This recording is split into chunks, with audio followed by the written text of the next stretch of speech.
Yeah.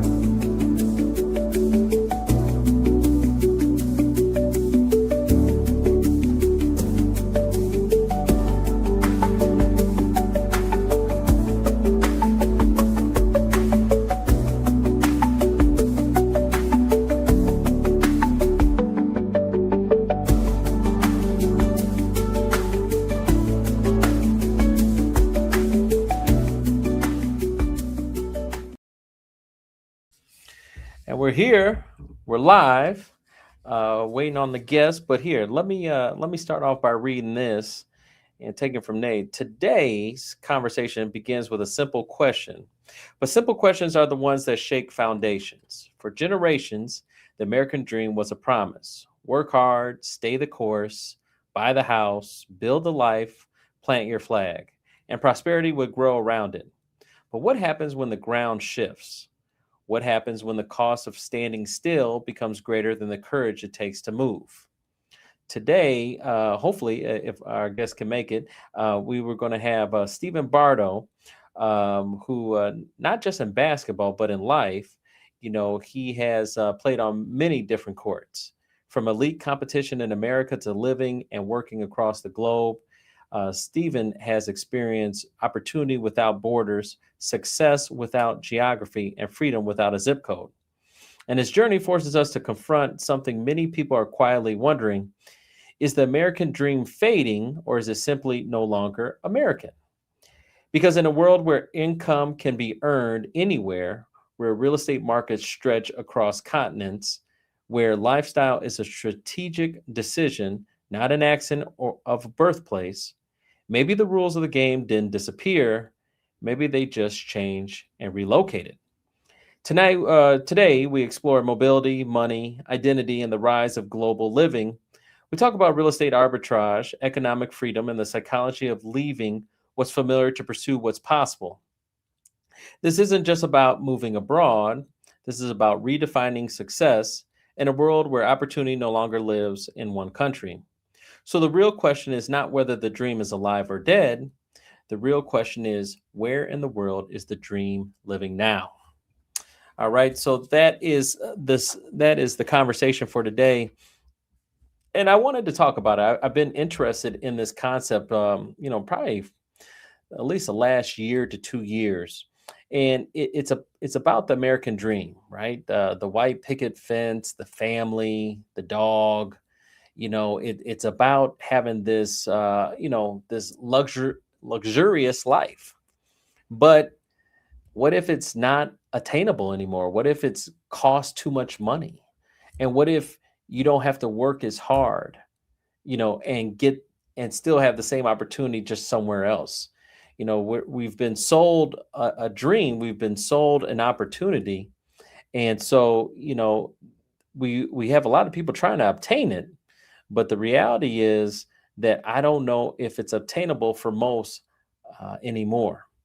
And so that's the conversation I wanted to have. The economic realities. I had a lot of stats today, and I want to make sure we just focus on the stats and we'll take it from there, because that's important.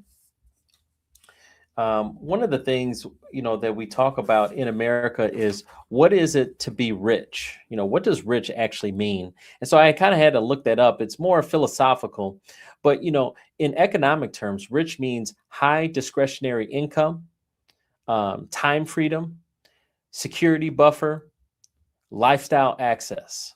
And I kind of stressed on those 4 points. I wanted to stress on those 4 points. So high discretionary income, basically disposable income. How much disposable income do you have? So if all your bills amass to $3,000 a month, how much more, or how much do you have coming in? And the difference is obviously disposable income. And the more disposable income you have is a sign of, potentially being rich. I want to talk about time freedom. You controlling your own schedule, right? I mean, for most of us, we have to punch in a clock, whether we're self-employed or we're working for a corporation. We're punching in a clock.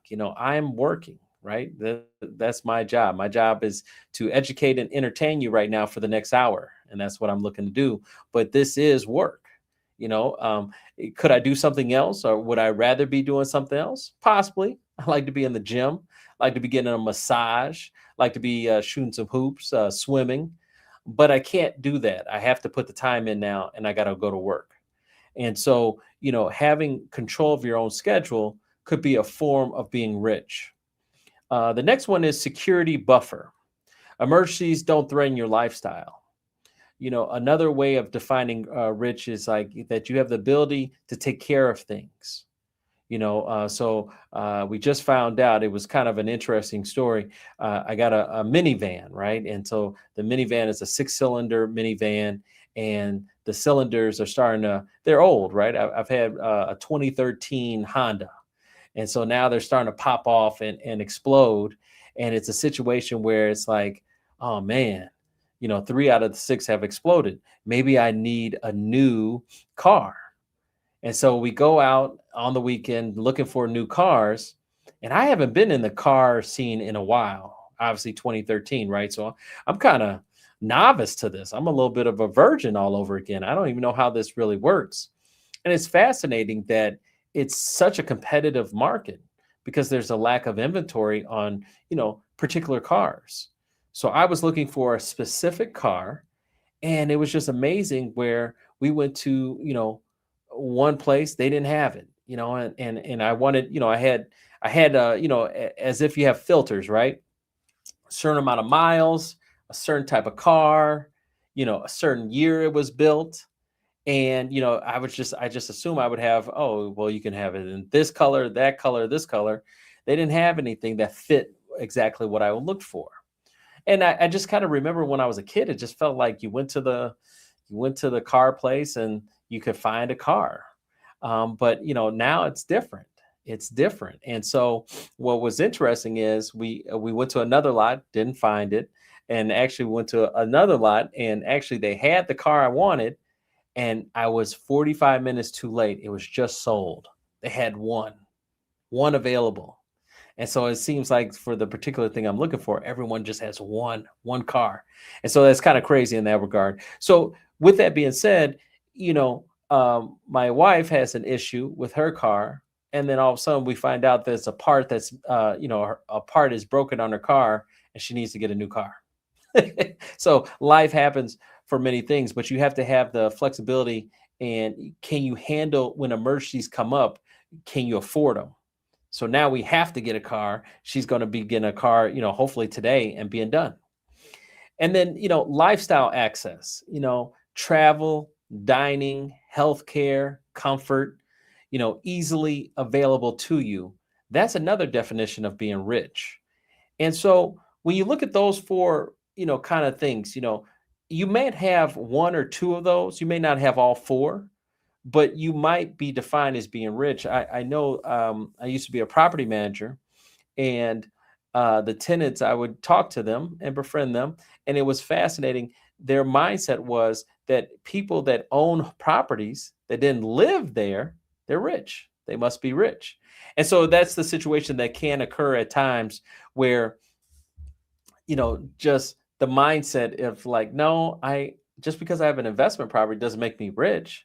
I have to still pay that mortgage. 9 times out of 10, I had to get a mortgage to obtain it. So I'm still building equity. I'm just trying to build it maybe a little bit faster, exponentially grow, but I'm not necessarily rich. And so the thing is, are you working too hard, or you don't need to work as hard? And maybe the possibility of relocating is something that you've pondered and wondered. And so, the story obviously with Stephen is the fact that he was able to relocate to Playa del Carmen. And I found that to be interesting. Going to Playa del Carmen, Mexico, is actually where I got engaged. So I know it quite well. Beautiful area, beautiful location. And, it really just became a scenario where, I was interested in that story. And so I wanted to do a bit of a deep dive and interest into Playa del Carmen. And is it living in Playa del Carmen smarter than living in the US? And, I did a little research, and I wanted to share with you guys.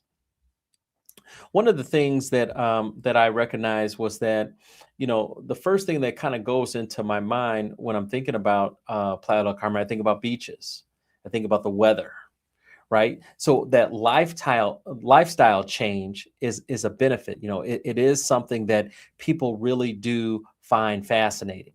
Can you imagine 82 degrees every day? Now, obviously, I'm going to be biased when it's windy and 30 degrees in Chicago right now. My goodness, what would I give for some sandals, some Crocs, some bare feet in sand right now with 83-degree weather? Wouldn't that be nice? So it is a fascinating idea of just, the stress level and how that affects you. Sometimes people are uptight before they even start work. Why? Because they were in traffic.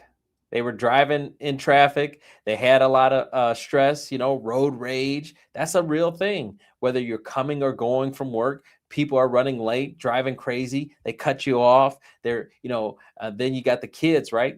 Kids are starting to drive and getting their driver's licenses. So they're putting their hours in with the student drivers, and they could be in your way and you're trying to get somewhere.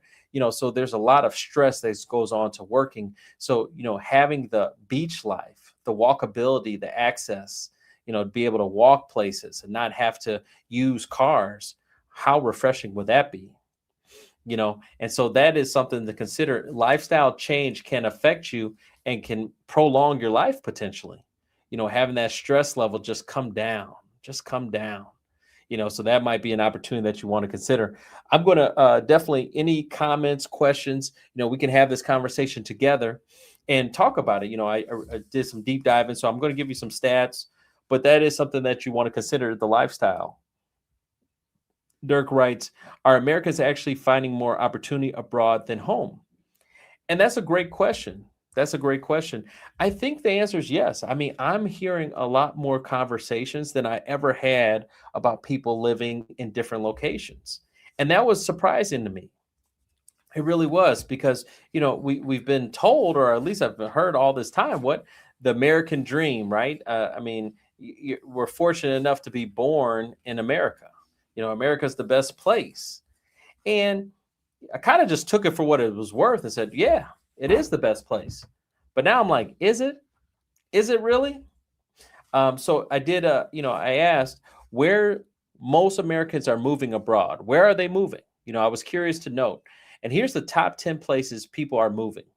Mexico is one, followed by Portugal, Costa Rica, Panama, Spain, Thailand, Colombia, Greece, Malaysia, and Ecuador. Those are the top 10 places people are going. And obviously, if you think of Mexico, Costa Rica, Panama, Colombia, and Ecuador, that's Central and South America, in tropical areas. So I think a lot of people are going for lifestyle changes from a weather. I think definitely weather is something that they're interested in. And I find that to be fascinating. So, it's close and it's affordable. And let's talk about affordability, because I think people are interested in that. I'm pretty sure, I did the top 10 places most Americans are moving to.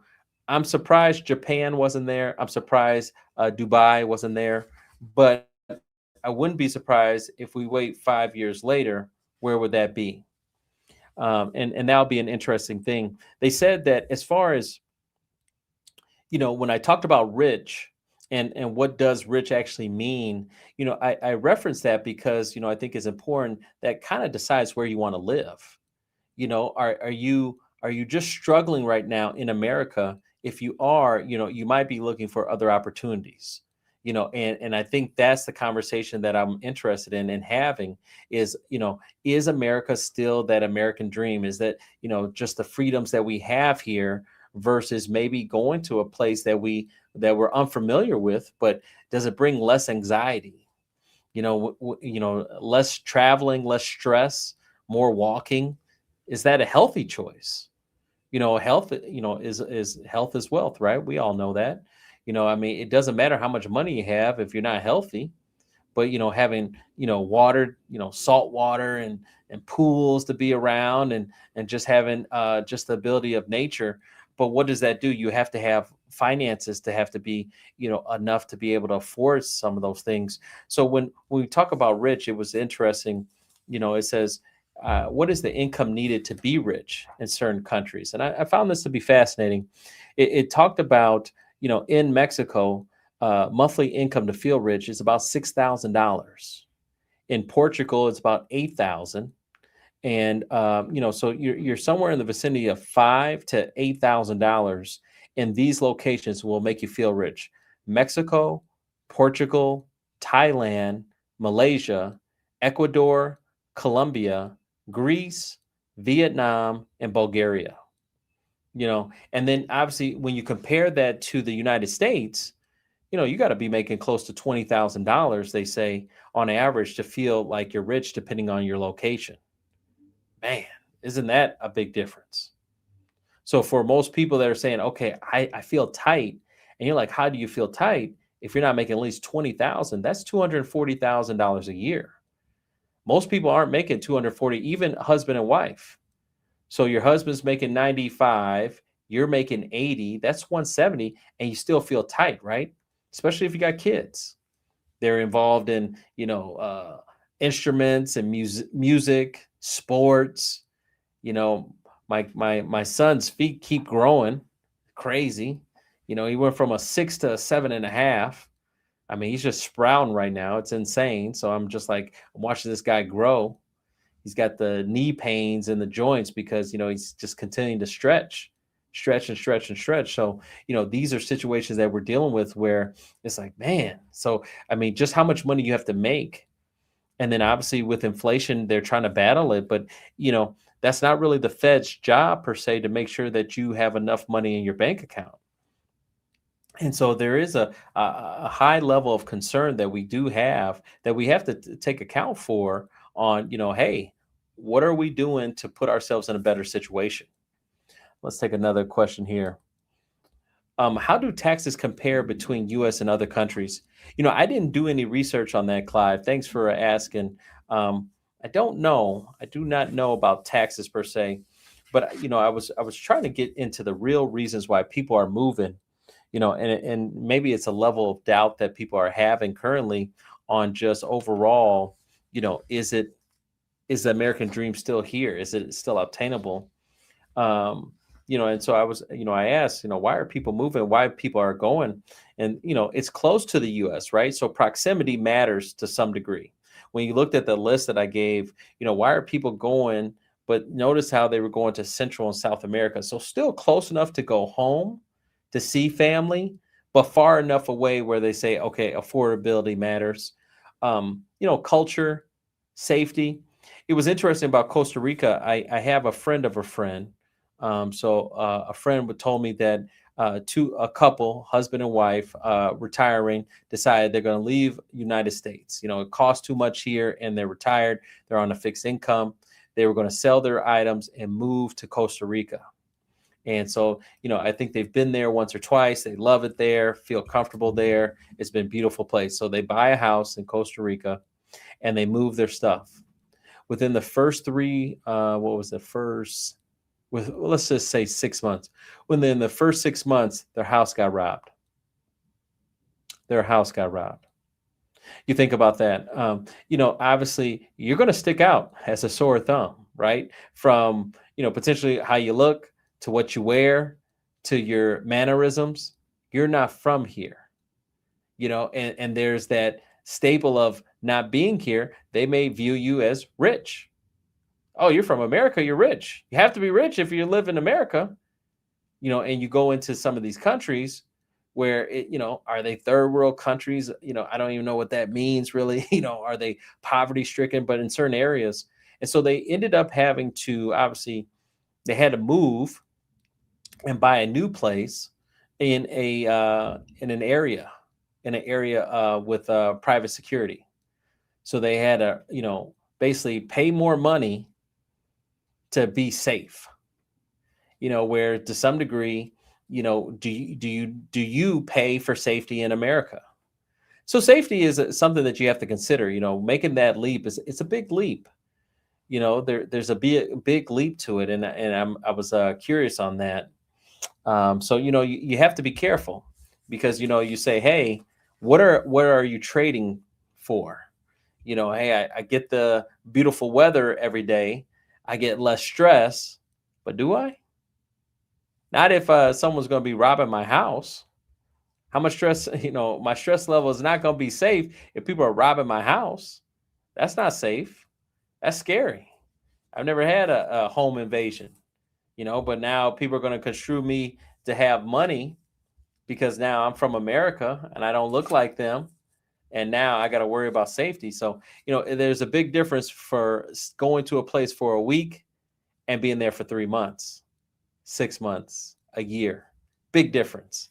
And so we have to make sure we're monitoring that and that we're aware of that. Healthcare is getting better across the board. Obviously, most countries have like universal healthcare.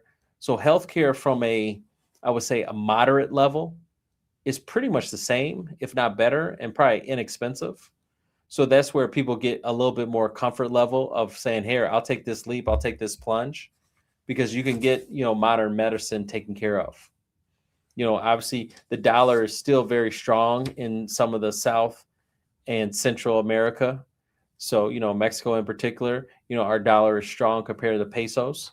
So you get more bang for your buck, right? You can feel like you're rich maybe in Mexico compared to how you feel that in the United States, right? So that can be, kind of a domineering thing that you feel comfortable with. Let's take another question here. Is cultural freedom really worth the move abroad? That's a great question. I don't know. I mean, I struggle with this. I really do. I'm a middle-aged guy, seeing that I'm closer to retirement than I am starting my career. And I started to say, well, where do I want to end up? Where do I want to be? And, from a weather perspective, yeah, I'd love to be somewhere warm. Um, do you miss the seasons or will you miss the seasons? I guess I can, but you can always visit, take a peek, and then get back. But weather is changing all over the place. I mean, let's not kid ourselves. It's cold down in Georgia, right? It's cold down in Florida.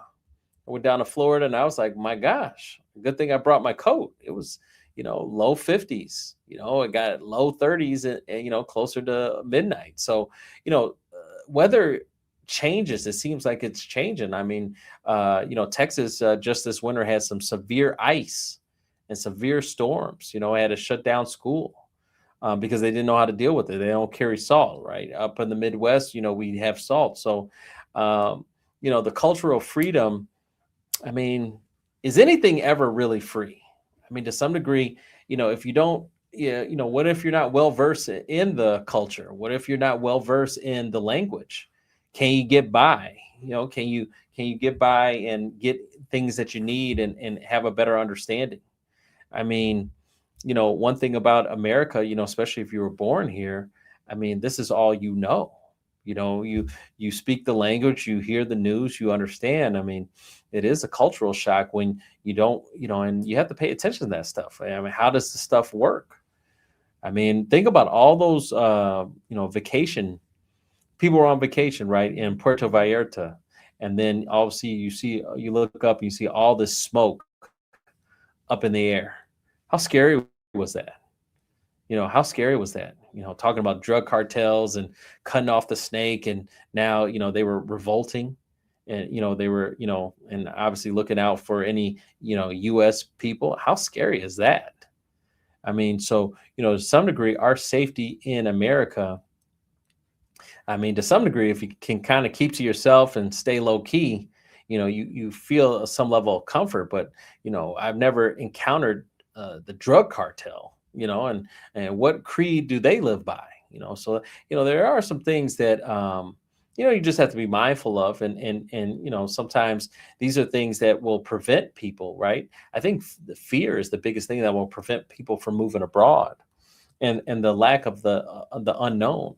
You go to Dubai, is this safe? Is it safe to go to Dubai? I've never been around sultans and kings and queens.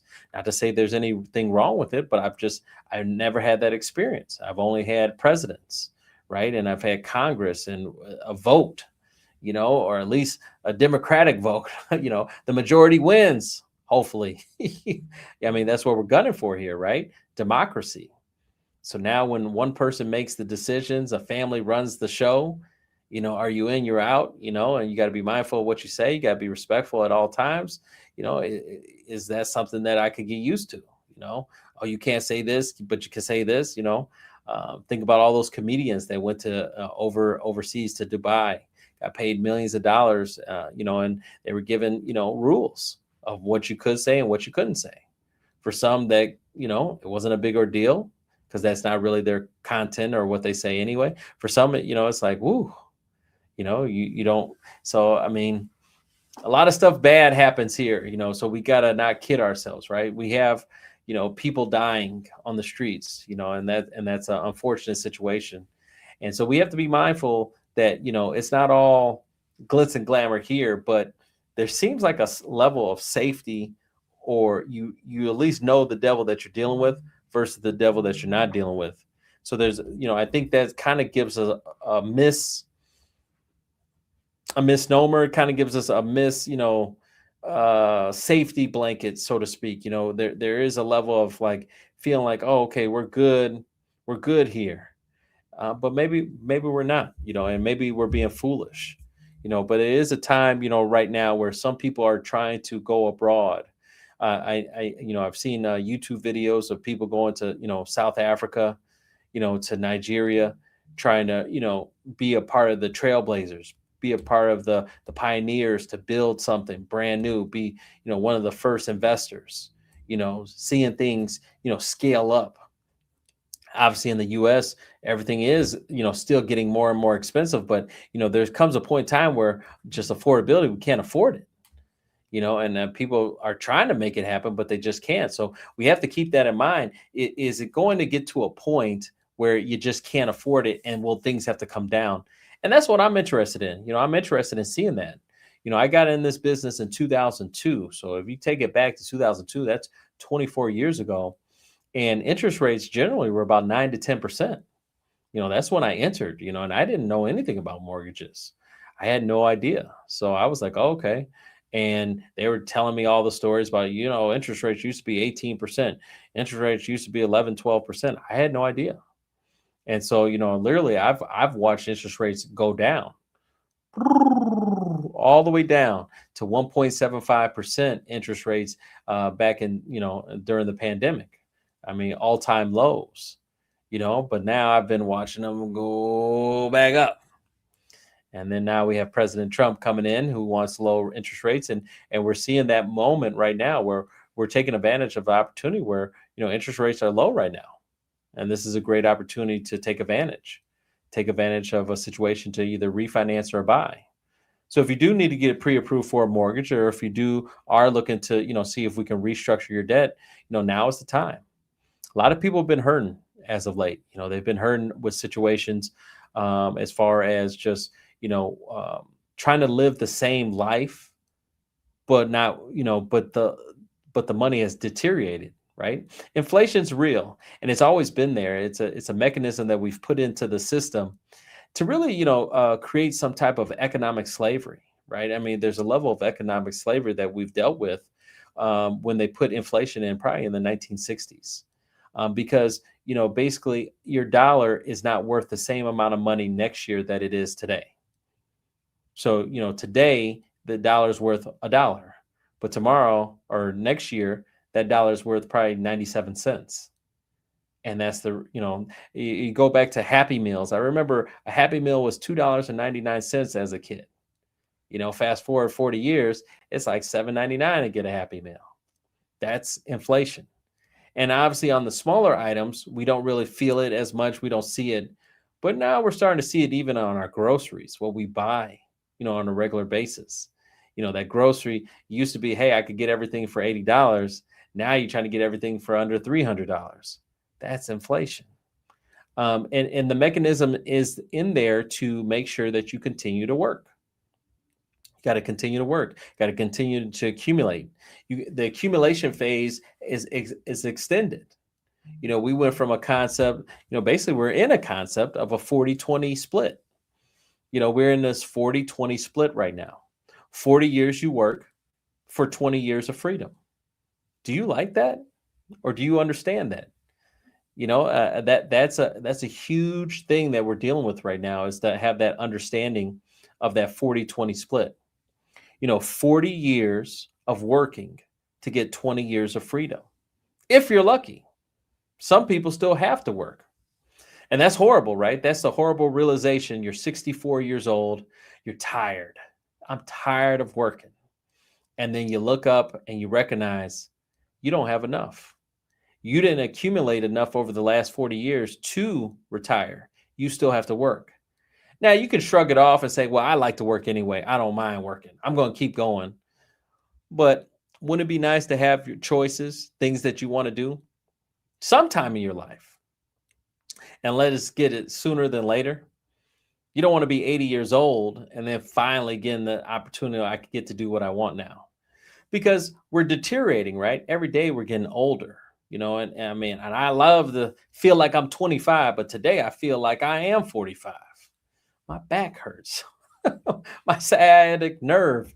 I extended too much on Sunday. Now I'm all sore and bothered. So, the point of the story is, the reality is, let's try to get back some of this time for freedom. And is it in America? Or is it in potentially another country? And that's what I wanted to have that conversation today. I was taking a look at something else. I got all these notes here, so much going on. If you have questions, make sure you put them in there so we could talk about it. Make sure you talk about it. Let's see here. What did I want to bring up? I wanted to look at the pros and cons of living in a, Playa del Carmen lifestyle, Costa Rica, tropical, because that sounds like fun. But, there's a whole lot different from 1 week versus 3 weeks. There's a whole lot different here. 1 week, 3 weeks is a big difference. So let's take a look at that. We had a situation where I was curious too. What are U.S. places that feel tropical? What are U.S. places that feel some type of level of, Playa del Carmen? And I was thinking of Key West, Florida, Honolulu, Hawaii, obviously, Miami Beach, San Diego, and San Juan were the 5 places I was thinking that are similar to. But obviously, you could imagine the different cost factors from a U.S. San Diego or a U.S. Honolulu to a, Playa del Carmen, Mexico. Playa del Carmen was a little secret getaway. That was a hangout spot. People didn't know about Playa del Carmen in the 90s. Really got Cozumel. Is it Cozumel, the other island? I forgot the other island, but it's right across. So you got Playa del Carmen here. You could take a ferry, like a little 30-minute ferry, and go to like Cozumel, I think is the island. Normally Cozumel is one of those islands that you see you go to when you're on a traveling cruise. We're on a cruise ship. They usually stop there. Cozumel. Thank you. Cozumel is the name of the island, Cozumel. So you have Playa del Carmen. It's about a 30-minute, maybe less than that, cruise to Cozumel. Cozumel is a nice little small village that it's a real small island that's really nice as well. So, it's interesting to see. We got another question here. Let's see. Did Stephen have to give up anything major to relocate? Yeah, hopefully we could get him on next time. I guess he had something that came up last minute, unfortunately. It does happen in the live, real-time situations that do occur. Sometimes people get caught up and busy and can't make it all the time. But, hey, we keep moving. That's what we have to do. Keep moving. Can't stop, won't stop. All right. So right here, it can be a brilliant move if people want to lower cost of living, warm weather year-round, slower pace of life, location-independent income, lifestyle freedom over career climbing, and cultural adventure. If I remember when you said tacos as a kid, all I knew was Taco Bell. Taco Bell was the place to go. Oh, I want some tacos. I go to Taco Bell. I never went to any of the small mom and pop areas. I never went inside any of them. I just went to Taco Bell. And I got the beef steak, or the beef taco, which basically was a steak taco, and I thought that was really good. And then you go to a authentic Mexican restaurant and you get tacos, and you're like, oh my god, what am I missing? They got that red sauce you can pour. You got the lime, the real lime. You squeeze the juice, and you're like, oh my god, what is this deliciousness? What is this? Where has this been? Where have you been my whole life? OMG. My wife really got me going on that, because we used to go to the White Sox games. We get White Sox tickets, Chicago White Sox. We go to White Sox. We park off of 35th Street, and we go to Pistoles. Is it Peter Pistoles, or this little Mexican restaurant? Man, we grab 3 tacos, get our eat on right before we'd walk to the game, and that's what we did. That was our little hangout spot, little date night, and it was smooth. It was real nice, and man, those tacos are on point. And you'd be full, so you didn't have to pay the concession stands. I was like, man, I'm good, I'm full. And that was the little play that we used to do. So there is a level of cultural richness that you do obtain going to a different culture and just experiencing that. I think there's a little it's authentic, it's something new, and so something new is always exciting. It feels good. It feels good to be something exciting, something new. But I just wonder, how long does that linger last? That's a question I always ask. How long does that last until you're like kind of like homesick? Rather be with or do you get frustrated? Sometimes people don't talk about the paperwork too. Just the getting a visa. Now you become the true immigrant into a new country and trying to adapt to their ways and things that they do. Yes, everything's picturesque. It's a beautiful scene. Oh, look at the beautiful beach, but they do things probably a little bit different than they do here. I mean, I experienced 8 or 9 days even in Puerto Rico. Loved it. I was surprised how much I liked and enjoyed Puerto Rico. Great place, highly recommended.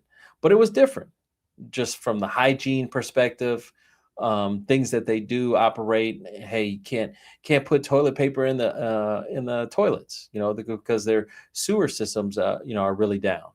They have a situation, so it's just different. Things are different. When you can use the water, how much water you can use. I mean, there's just some little amenities and luxuries that I think that I've definitely have gotten used to, just being a U.S. citizen.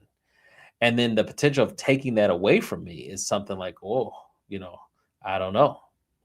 So there is some definite nuance to all of this that we have to adapt to and get comfortable with. So it's something to consider. Once again, it's something to consider. But we'll continue talking. But let's take care of some housekeeping notes. This episode today is sponsored by Epic Mortgage. Whether you're buying, investing, or refinancing, call Epic today. That's 708-905-5300. That's 708-905-5300. It's your dreams, your goals. Let's plan together.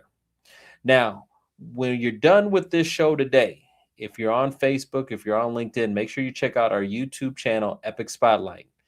And Epic Spotlight, we started this back in, I think I've had Epic Spotlight, or yeah, well, I think we renamed the channel.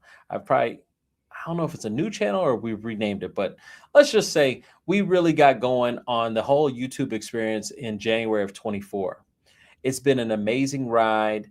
It's a lot of work. It's not easy, and it's not all me. I'm not the one-man band. We have a team of people that are on here. They help edit the videos. What we like to do is provide you content that really can help you, educate you, and really get you better and just more aware of things. I feel like I'm on a journey of just self-improvement. My whole mindset is just to get better each and every day. 365 days a year, 1% every day. I'm just a better person. Now, how do you get better? Some of it's physical, right? Hey, you got to go work out. Hey, you got to eat better, but some of it is also the mind, getting smarter, being more aware, having conversations, can make me a better loan officer, can make me a better father, make me a better husband, make me a better son, make me a better brother. So these are, obviously roles that I have in my life, but putting the time in and putting the effort into learning and really understanding from people and different people. So we talk to all types of folks, folks from Florida, folks from California. We have a podcast, the Epic Spotlight podcast. Currently right now, people are really enjoying these conversations that we're having. We have over 30,000 downloads over the last month of people that have been tuning in to these shows. They really are getting some great value from them. So I highly recommend that you check out the Epic Spotlight podcast. It's amazing. It is simply amazing. The just the response that people have really enjoyed from them. We have business coaches on there. We have therapists. We had Tashina Burnett. She was on. Tashina Burnett was on my most recent Epic Spotlight. She's a therapist, and she talked about ancestral baggage. And just we all have baggage from a human level perspective, right? There's bones in the closet, and sometimes we don't realize how they still affect us today. Sometimes we overlook that. We don't recognize that these are situations where the way you respond to something, or if you feel like you're being attacked, it might be a response, a trigger from your, just your past, and coping with that and understanding that, and hopefully, creating a direction to move forward is something that we all should, look at. Not everything is perfect. And even if it was perfect, we could always find something, right? Isn't there always something that you could find that could be better? Hey, I wish I was a little bit thinner. Hey, I wish I was taller. I wish I was a baller. If you know that song. But, it's just, we always wish for things to be a little bit better. And so I wanted to provide a channel that gave you that opportunity to be better. What it is to be a real estate investor. How can I make money doing this? And so we have conversations. Generally, we have live shows. So when you go to Epic Spotlight, you want to check out our live shows. We try to have 2 to 3 live shows each and every week, where I'm talking to real people and having real conversations about, what's going on in the marketplace. And, reality is real estate is the backbone of the U.S. economy. At the time when I first got this job, I didn't realize how important my job was. And it's validated by the work that I'm doing, where I am restructuring people's debt, getting them out of harm. I'm helping people, get money out so they can start businesses. Right now, I'm working with a gentleman who's ready to buy $1 million business because he knows he can 10x it once he buys it. So we need to get the money out so he can do that. I'm a part of that. I'm a part of that solution. How do I get this money so I can buy this $1 million business and I can go make it $10 million? I'm a part of that solution. So, really being a loan officer is very critical in a lot of people's lives. And it's a tough job and it's an easy job at the same time, right? The easy part is I get to talk. I talk for a living. The hard part is everyone's dealing with different things, right? And sometimes opening up is always the hard part for people. They tend to want to keep everything close to the vest. What's your intentions? Are you really looking out?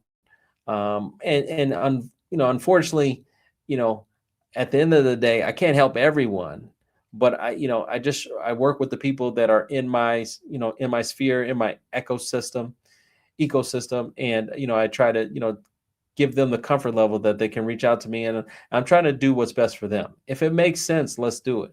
If it doesn't make sense, I understand and we can move on. But if it makes sense, I'm definitely trying to engage and let people know, hey, I'm here and I can help you out. So, with that being said, Epic Spotlight is here for you. Please like this video. Make sure you share it with other people. Let's build the subscribers. I mean, we've seen, what we've been able to do together. I mean, because of you guys and because of people listening, I mean, this channel was 45 people, and now we're over 4,100 people. And really in a matter of 2 years. And that's really the thanks and the support has gone out to you guys. You guys have, shown me that this is something that is important to you, and I want to continue to give this to you. And so obviously any support you can do with a like and a subscribe and a share this with other people that need to hear this good information. We try to bring good people onto this onto this platform. We try to ask the good questions that will get you the most bang for your time, right? I mean, you're not necessarily paying, but you're paying with your time. And so I want to make sure that it's a value to you. And I'm trying to ask them, hey, what's the key ingredients? What do I need to know about various topics, but they all kind of center around love, happiness, health, and wealth, and so those are the topics that we really focus on here on Epic Spotlight. And so today's topic, like I said, today's topic was built around, is the American dream dead, or is it just relocated? And I feel like that's the big topic, right? There's more and more people just, as things continue to rise as far as costs go, can you keep up? Or are you getting tired and just want to wave the white flag? And it's not necessarily giving up on the American dream, but is it better designed to be somewhere else? Is the conversation saying, hey, why does, to be rich in America, they say on average you have to make at least $20,000 a month, but I could do $4,000, $5,000, $8,000 in other countries, and I'm considered rich. My money goes further in other places, and maybe because of that, you can save more money, you can accumulate more. Now, obviously, it's a difference though. If you're going to work remote, what type of job can you have working remote? What type of job, where you've built something where you could be an entrepreneur. So that's something to look into too. Most people, when they're going to these countries, they've been somewhat, quote unquote, established here in the United States, right? They have some sort of business that they've built where they can go somewhere else. Either they are affluent enough because they got their own money and riches, or they're in a situation where, hey, look, you know what? I don't need to work anymore. They're not necessarily going right now per se. They're going to another country looking for a job. That's one thing I noticed about the conversations that I've had. It's everyone saying, hey, I'm going to get my money here in the United States, and then I'm going to leave for, I'm going to leave the United States for more civility, right? So more, less stress, less tension. Let me get my little farmland in Osaka, Japan. Let me get my little piece of the pie in Lisbon, Portugal. Let me go get my little piece of the pie in Playa del Carmen. So I have noticed that being kind of a theme, right? I'm not seeing necessarily the 20-year-old, besides Jake Paul and Logan Paul, who moved to Puerto Rico, but that's still U.S. territory. But besides those two, I really haven't seen a lot of the youth, the Gen Zers, the millennials per se, say, hey, I'm going to relocate here. Now, as soon as I say that, I think of Ariel.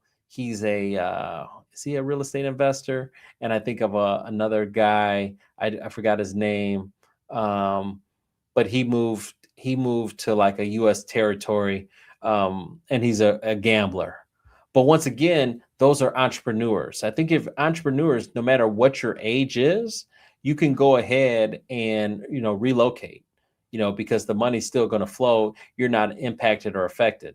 If you're a sports gambler and you're doing Bet MGM or DraftKings or FanDuel or whatever you're doing, yeah, you can do that virtually anywhere. So as long as you can do that, no harm, no foul. But it is curious. My buddy would have been another person to to bring on the show. He's in Ireland. He moved to Ireland, looking for something different, looking to reestablish. And I never got into the psyche of asking my buddy, what was the reasoning really to do it? I think it was for the adventure. We talk about that, just having the adventure of like the unknown, and seeing how people live, getting that cultural experience is a little bit of a richness, right? From the language, from the food, from the traditions, perspectives. It makes you a better person overall, holistically, right? You're a better human being because you have another level of understanding that, I personally don't have, right? I've visited some places, I've seen some places, I've been to Spain, I've been to France, I've been to Mexico, but I haven't really, engulfed that culture, right, for long periods of time where that's all it is. Um, I'm still shoveling snow, right? I'm still raking leaves. I'm still, dealing with, you know, changes in the temperature, right?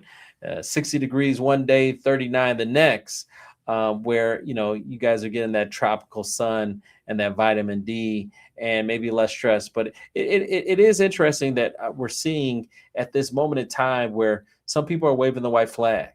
Now, maybe it's always been like that. I mean, to some degree, you do ponder or wonder, has it always been like this? And maybe it has. Maybe it has, and maybe I just wasn't paying attention. But I think because of technology, because of social media now, these are conversations that people are having and saying, "Hey, is this the best place to be? Is this the place to really be?" And so it is interesting in nature to consider that, like, hey, do we, what do we want out of life? And I think that's what it comes down to too, as well, right?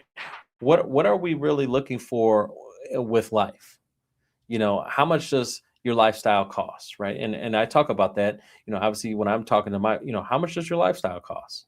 Do you have the aquarium? Do you have the dog? Do you have the cat? Do you have the kids? What type of car do you drive? What matters in your life is going to kind of, answer some of the questions of where's the best place to actually live that life. If driving a spider, those three-wheel cars is a preference of yours, does it make sense to have that spider in Chicago? I see a lot of them, in the summertime, but I don't see too many of them right now. So you got to post it up somewhere. We got boats are the big thing in Chicago now. It seems like that's a prominent thing to do, to hang out around the Lake Michigan, and you can use your boat services, and you have people on your boat and play the music and have the drinks, have the bikinis flowing, and everyone's dancing, having a good time, acting like they're on a music video. How much does that cost? Because there's an insurance expense, there's a gas expense, not to mention time expense. But if you're making, I'm assuming you're making a profit, but what does your lifestyle cost? So, depending on your lifestyle, you may have to make evaluations to re-strategize and redesign your life. And potentially that may mean relocating.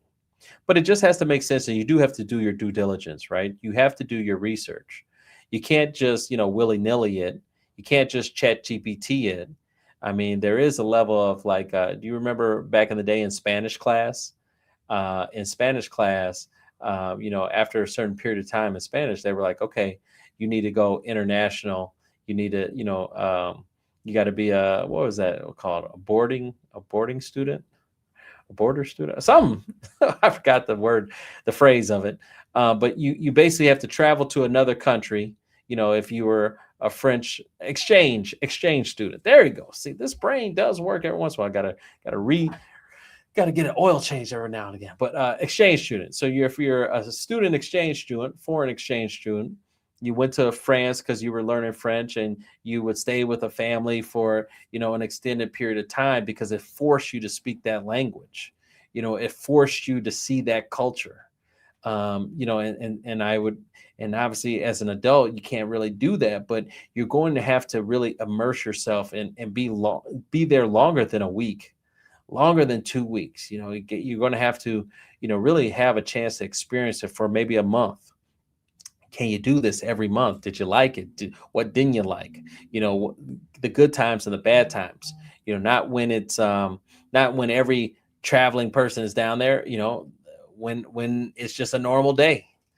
Sometimes you can get an illusion of what things are when you're there on the weekend, and then everyone goes away, during the weekday, and it's like, oh, it's not like that all the time. So you do have to have that level of experience and that research. You can't take this for granted. You want to be careful. I feel like it sounds great, but isn't. You have to consider, especially if you got healthcare, that could be a major con. Private care can be good, but if there's something that's emergency, or something that's extreme, they may not have the same capabilities that the US does, at our local hospitals. Just legal complexities. There's always a fear of, like, going to these certain locations, and it's like, oh man, how do I talk myself out of this? Or how do I talk to someone to try to explain this complexity? Or if I don't understand, there's different rules and regs, in every state, not to mention, but, especially in different countries. I mean, so, having that time to really understand what are the rules, how do you obtain a visa, and all this stuff, that comes into play.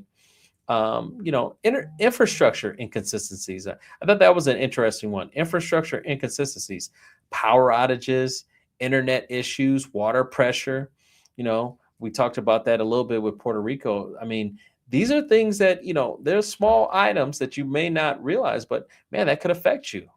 If they have a power outage for, 12 hours, you can't work, you can't use your phone. Yeah, you got the beautiful ocean, but I mean, man, if you have to work, how are you going to do that?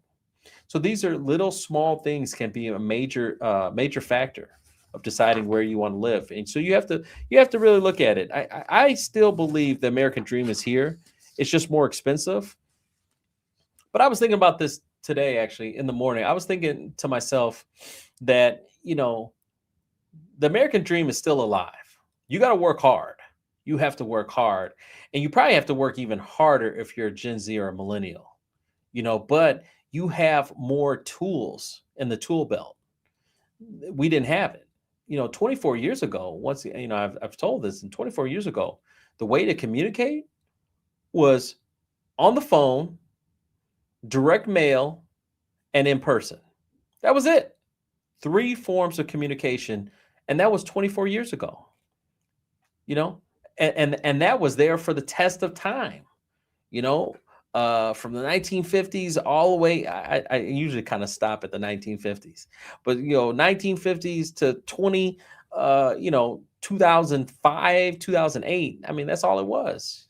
And then now, but millennials, guess what? Now you got texting. Now you got emails. Now you got social media. So there's tons more opportunities now with the new technology that you guys got to be on go time. Yes, things are more expensive, but I just think it means that you have to be more on the offense. You have to be more offensive minded from the jump street. A little bit of like, you got to grow up. And I know it's hard because the brain's not fully developed until you're 26. So it's not an easy thing, but you have to kind of be with the right crowds, and that's going to fall on the parents, right? Parents, I myself included, we got to make sure that we're putting them in good situations, in good environments where that's where they want to choose to be at when they have to make decisions on their own. They have to be able to make good decisions on their own, but you have to put them in good situations so they say, this is all I want. I don't want anything else. This is when it's really good. And I think that's important too, because we got to come out the gates really right after high school ready to swing. If we're going to go to college, okay, college is cool. Whether you're going to play a sport or, continue in education, whatever the case is. But when we go there, we have to have a purpose, and we should probably be building something on the side, a pet project, a pet company, something that we're doing so we continually grow, because you got to play the game. You were born into the game, and then you're recognizing, wow, I got to play this game. You can't be a first-time homebuyer at 40 years old. That can't happen. And that's a little bit on us. Yes, the prices are not great. They're not $150,000 to get a nice place, but still, it's on us to make the money. That's what we just have to do. With the new bells and whistles, with the new toys that we have, it's on us to do better. If we know more, we got to do more. And it's just what it is. Yeah, but you guys didn't have to do X, Y, Z. And yeah, you guys didn't. Okay. but it is what it is. It can't change. It's forever. This is what it is. So we have to move forward with the right mindset of like, I got to make it happen. I got to make it happen. Because if you don't, life is passing you by, and then you are going to be in a situation where, like, man, I can't afford this. It's either if you're growing or you're dying. I wish it was some type of middle road. But as we've talked about on these shows, the K economy that we're on, it's the haves and the have nots.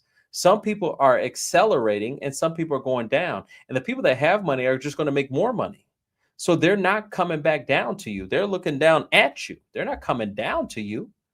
So if you got to get up there, you got to make sure that you're doing the right things of the trajectory of getting higher. And that's why I'm here. And that's why I'm here to help you. I'm trying to reach out to the people and the folks that understand that you're in this financial game and you need help.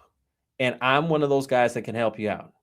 If your parents didn't teach you, if you're first generation, whatever the case is, I understand. I get it. I get it. You know, you're the first one to graduate college. Congratulations. Let's go do it. I mean, because we're in this game. And so either you're going to be one of the people that have it, or you're going to be one of the people that didn't know, you know, and that's the thing. We have to work on obtaining assets. Buying a house is a major asset. I think the American dream is still here. It's in the United States. You just have to go get it. You just have to go get it. So, hey, I appreciate everyone. We made it through. Appreciate everyone's help. Thank you for a couple of those questions that were out there. Appreciate you guys. We'll be back tomorrow. I will have Just For It in the building with also Chris Garf. We're going to talk about real estate investing. So we're literally going from, yes, I believe the American dream is still here. You're just going to have to work harder for it. You're going to have to make it happen. You're going to have to create systems. You're going to have to, can't be living in the goofy world. You're going to have to like get in the real world and go make it happen. But in order to make it happen, you have to use the platforms, the systems that are there. So we're going to talk about real estate investing tomorrow. We're going to talk about land home packages. What is that? How do I get involved? How can I make it happen for myself and for my family? All right. Thanks, everybody. Have a great day. Have an epic week. And I will see you tomorrow. Take care.